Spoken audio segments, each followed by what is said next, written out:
સભાની ચૂંટણી નહીં લડે ભરૂચના સાંસદ મનસુખ વસાવા અન્ય કાર્યકરોને તક આપવા માંગ કરી।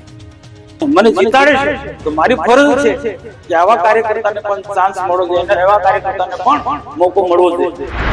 સળંગ 7 ટર્મથી ભરૂચ લોકસભામાં સાંસદ તરીકે ચૂંટાઈને આવતા ભાજપના સાંસદ મનસુખ વસાવાએ હવે નિવૃત્તિની જાહેરાત કરી છે।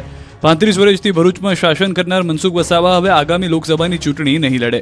આ જાહેરાત ખુદ મનસુખ વસાવાએ કરી છે। ભરૂચ નર્મદા લોકસભા ક્ષેત્રમાં સાંસદ મનસુખ વસાવાએ એક કાર્યક્રમમાં કહ્યું કે તેઓ હવે આગામી સમયમાં 8મી ટર્મ માટે 2029માં લોકસભાની ચૂંટણી નહીં લડે। તેમણે કાર્યકરોને તક આપવા માંગ કરી।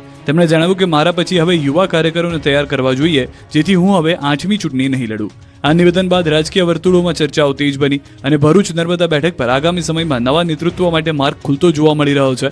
ત્યારે હવે ભાજપ અહીંથી કોને તક આપે છે તે જોવું રહ્યું। હું પોતે માનું છું કે મારે બીજાને પણ ચાન્સ આપવો જોઈએ, બીજા યુવાનોને પણ મારે ચાન્સ આપવો જોઈએ।